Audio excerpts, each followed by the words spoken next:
big cheese from the #1 New York Times bestselling team, Jory John and Pete Oswald. They call me Cheese. The big cheese. Oh, say it with me, please. The big cheese. Ta-da! You'd better believe it. That's right, folks. I'm the biggest, cheesiest piece of cheddar around. I'm really something to behold. Take a look at me. Are you seeing what I'm seeing? Have you ever observed a more impressive cheese in your life? It's not just my stature either. It's my presence, my vibe, the energy I emanate, the excitement I exude. It's the way I fill a room or a theater or a stadium. Wherever I go, I cause a fuss. Heads turn, jaws drop, gasps are audible. That's why they call me Cheese. Oh, say it with me, please. The big cheese. Ta-da! You'd better believe it. How did I get such a good, or should I say, good a reputation? Well, I wasn't always a big shot. I grew up on a crowded platter in a tiny kitchen. I was an unremarkable little curd. We lived quiet lives of pasteurization. But I wasn't happy with the status quo. Oh no, I wanted to make a big old name for myself. So I resolved to become a big cheese. I wanted the praise, the cheers, the spotlight, the attention, the ovations, the celebrations. I set to work, and before long I was on the fast track to success. I dressed to impress. I shredded the competition. I stole every show. And then I bragged nonstop to anybody who'd listen. Hey, did you see me score that goal while I was literally yawning? What was the secret to my success? Well, I stuck to things I was good at. That way, I couldn't possibly fail. Did it get a little boring never trying anything new?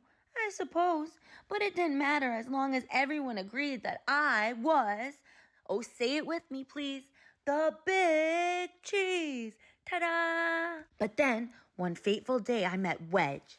He was new in town, and he seemed to be my exact opposite in every way. He was quiet. I was loud. He was shy. I was bold. While I dominated conversations, he kept to himself. I didn't pay him much attention at first because why would I? I was too preoccupied with being the center of my universe. But then, without warning, everything changed. Here's what happened. Every summer, our tiny village staged an all-day cheese-cathlon. Guess who had first place trophies from the last 6 years? Oh, say it with me, please. The big cheese. Ta-da! You'd better believe it. This year's opening ceremony started at 5 a.m. sharp. I was fully primed and prepared to prevail. First up was a foot race, and I zipped into the lead. Within seconds, though, there was someone on my heels. I could hear his breath, the pitter-patter of his agile feet. It was Wedge. I could not believe it. Oh, he was fast. No, not just fast, but skilled, disciplined. He paced himself. We were neck and neck for most of the race, but when I slipped on a rogue pebble, Wedge sped up and beat me by a nose. A cheese nose. For the first time, I'd come in second place. Oh, the indignity! But there was no time to sulk because the next leg of the competition had already started. It was a game of chess. Before I could blink or think, Wedge had taken my king in 4 moves, and while I was busy protesting to the judges, he'd already moved on. The following events were a blur of loss after humiliating loss. Hat making, lost. Shepherd herding, lost. Bread buttering, lost. Turned out that Wedge was quietly excellent at everything. Even when he won, though, he didn't gloat. He was so humble. We love Wedge. We love Wedge. It was odd.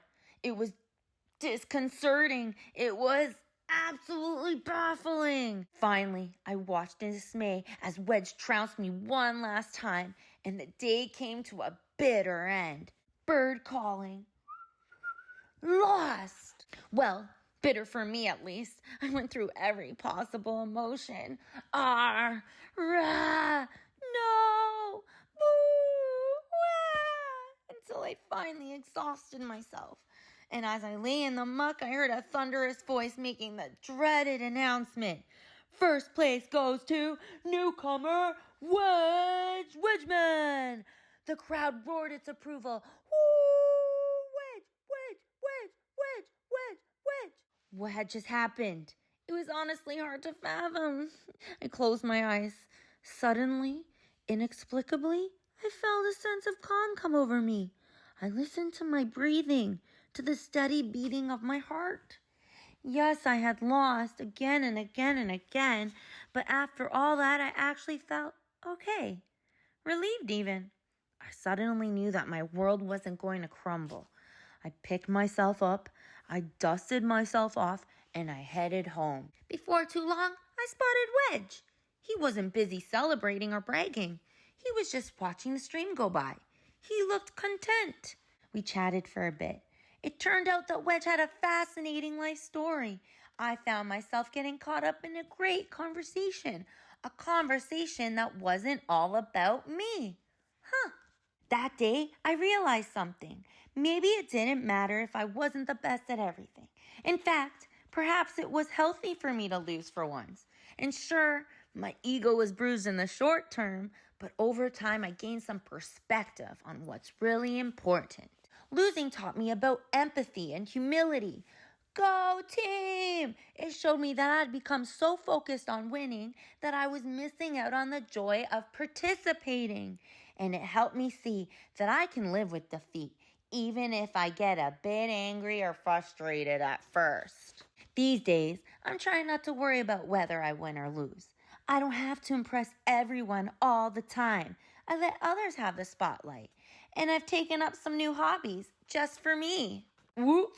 Yes, I'm trying to be better wheel of cheddar. So now, when I brag about something, well, I mostly brag about my friends. Whoa, did you see that move? What a move! Because it turns out that anyone from a crumb of gorgonzola to a fleck of feta to an unassuming wedge of brie can be, oh, say it with me, please, the big cheese. Ta-da, ta-da, ta-da. Ta-da! You'd better believe it.